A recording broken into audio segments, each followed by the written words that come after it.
यीशु मसीह के नाम में मैं आप सबका स्वागत करती हूँ और आज संडे के समय इवेंशन मिनिस्ट्री की तरफ से इस संडे प्रोग्राम में मैं आप सभी का स्वागत करती हूँ। For today's meditation, let us turn to the Gospel according to Saint Matthew, chapter 22, verses 2 and 3.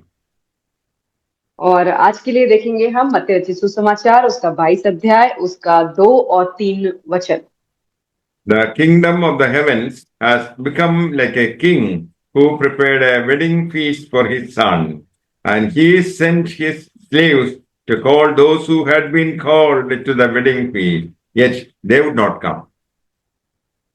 स्वर्ग का राज्य उस राजा के समान है जिसने अपने पुत्र का विवाह किया और उसने अपने दासों को भेजा कि निमंत्रित लोगों को विवाह के भोज में बुलाए, परंतु उन्होंने आना न चाहा। Kingdom of heaven can be illustrated by the story of a king who prepared a great wedding dinner for his son. और स्वर्ग का राज्य जो है उसे हम इस तरीके से उसका दृष्टांत में हम कह सकते हैं कि वो एक राजा के समान है जिसने अपने पुत्र के लिए एक विवाह का भोज तैयार किया। Many guests were invited, and when the banquet was ready, he sent messengers to notify everyone that it was time to come. और जब विवाह का भोज तैयार हो गया तो उसने अपने दासों को भेजा कि जिन अतिथियों को उसने निमंत्रित दिया था उनको जाके बुला के लेकर आए, But all refused.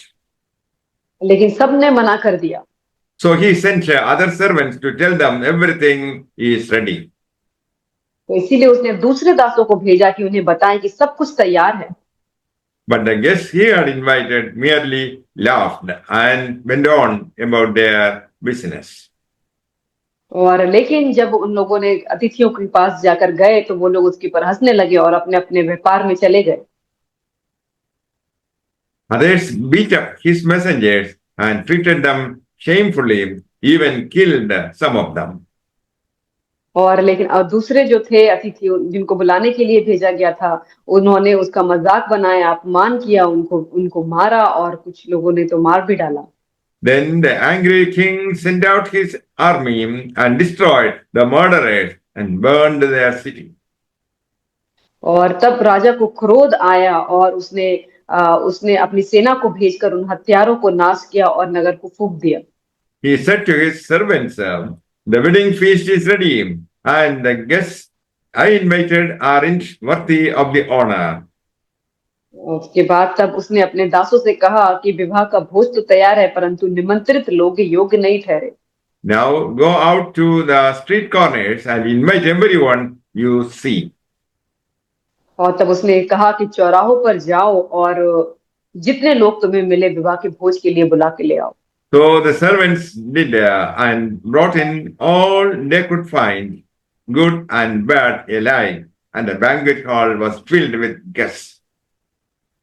अतः उन दासों ने सड़कों पर जाकर क्या भले क्या बुरे जितने उनको मिले सबको इकट्ठा किया और विवाह का घर अतिथियों से भर गया।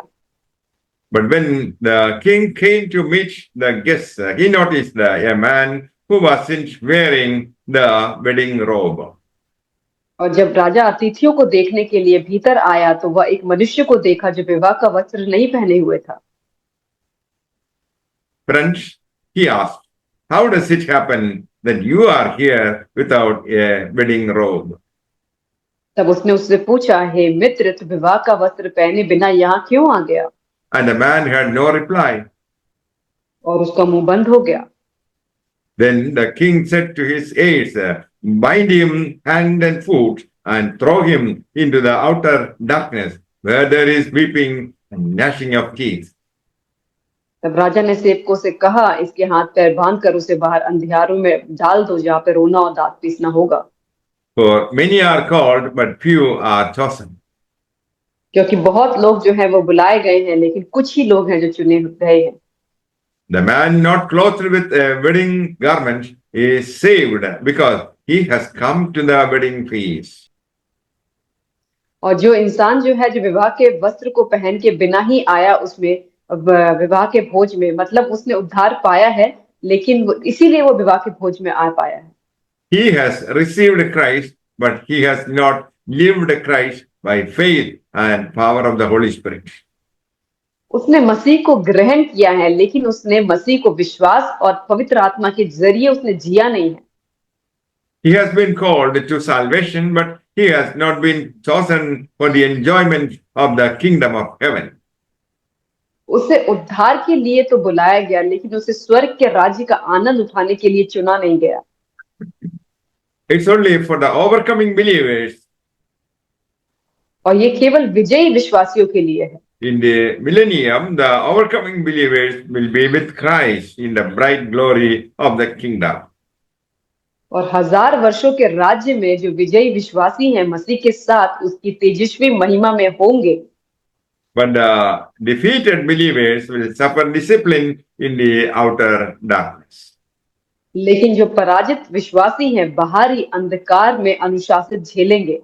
The illustration of the Great Supper indicates that the Jews are the invited guests who refuse to attend the banquet.